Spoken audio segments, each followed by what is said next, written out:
Profesor, compañeros psicólogos en general, en esta oportunidad nos toca exponer el capítulo 21, El mundo de las contradicciones de Hegel. Nuestro grupo es el grupo 3, están conformados por Rocha Miranda, quien les habla Luis Uyuri y Negra Meneses. A continuación mi compañero para hacer el resumen. Bueno, yo soy Richard Miranda y yo voy a exponer el resumen de este capítulo. Resumen. Hegel rechaza la idea de que la realidad sea algo subyacente a la apariencia. Afirma que la realidad se manifiesta en apariencia. Las características que normalmente pensamos que se aplican solo a nuestra representación de la realidad, de hecho, se aplican a la realidad misma. La afinidad entre un objeto y su representación queda asegurada al retener Hegel la propuesta de Kant de que la razón construye apariencias. La razón dicta la estructura de la realidad, dado que la razón es la base de lo real.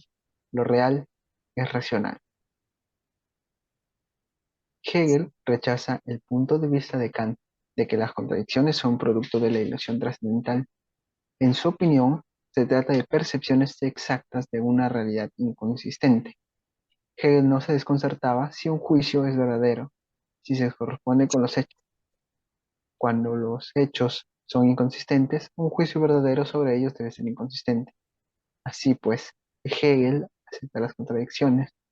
No tiene nada en contra del principio de que todo lo que es independiente de la mente está libre de contradicción. Tan solo considera que el principio sugiere engañosamente que hay algo independiente de la mente.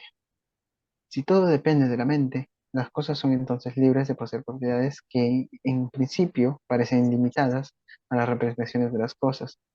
Si la realidad es como las ideas, este esquema de desarrollo debería extenderse a la historia. La reacción favorita de Hegel ante una paradoja era aceptar la contradicción. De igual forma que un maestro de judo redirige los ataques de su oponente en vez de detenerlos, Hegel tan solo desvía el impacto de Zenón en el caso de la paradoja sobre la flecha.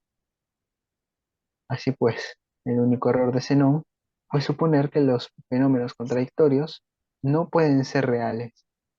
Zenón pensaba que estaba apoyando la conclusión de Parménides de que todo es uno. Pero si el devenir es más fundamental que el ser, las paradojas del movimiento de Zenón demuestran en realidad el carácter omnímodo del cambio. Hegel relaciona la inmovilidad con el principio de que cada cosa es idéntica a sí misma. El cambio proviene del principio de contradicción. La ley fundamental es que a todo lo es inherente la contradicción. En general, los filósofos consideran el principio de contradicción como la regla central del debate. Una vez que se llega al adversario a incurrir por una contradicción, está obligado a darse por vencido. Sin embargo, Hegel nos asegura que, por así decir, no representa todavía en sí mismo un menoscabo, una falta o un defecto en una cosa. El hecho de que pueda mostrarse en ella una contradicción, más bien, cada determinación, cada cosa concreta, cada concepto, es esencialmente una unidad de momentos diferentes y que pueden ser diferenciados, que traspasan a la contradicción por medio de la diferencia determinada esencial. Si las contradicciones se permitiesen, no se podría criticar a nadie con el fundamento racional. El pensamiento peligroso no podría ser corregido mediante reductio ad absurdum. Cuando la razón ya no se ve refrenada por el medio de la contradicción, todo puede justificarse. Mientras que Hegel objetiviza las paradojas, Schopenhauer las subjetiviza.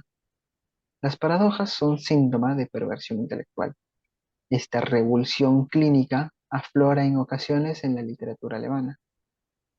En Turquía se conservan anécdotas del siglo XVIII de un hombre llamado Nasreddin Hoxha.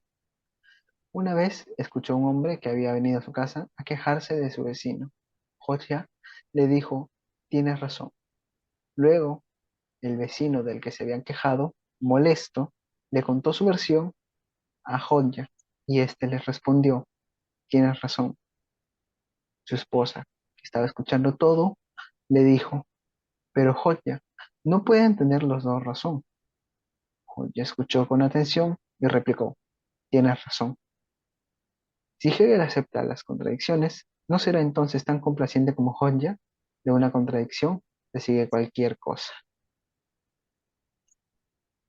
Hegel emplea contradicción del modo convencional.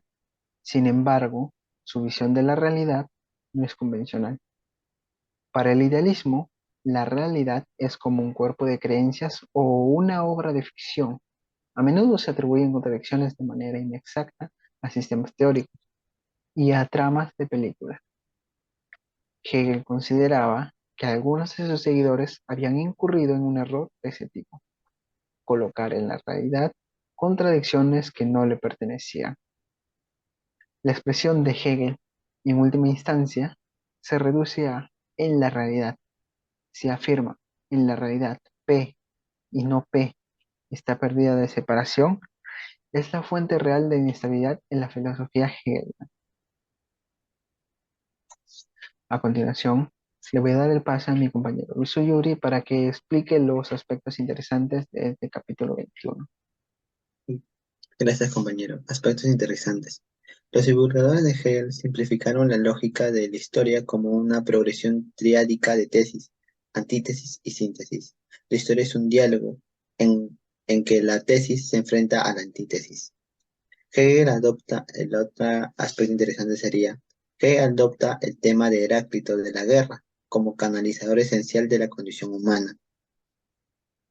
La otra sería, los lógicos clásicos explican que el significado de la contradicción está relacionada a las reglas de inferencia, como la de reducción absurdum.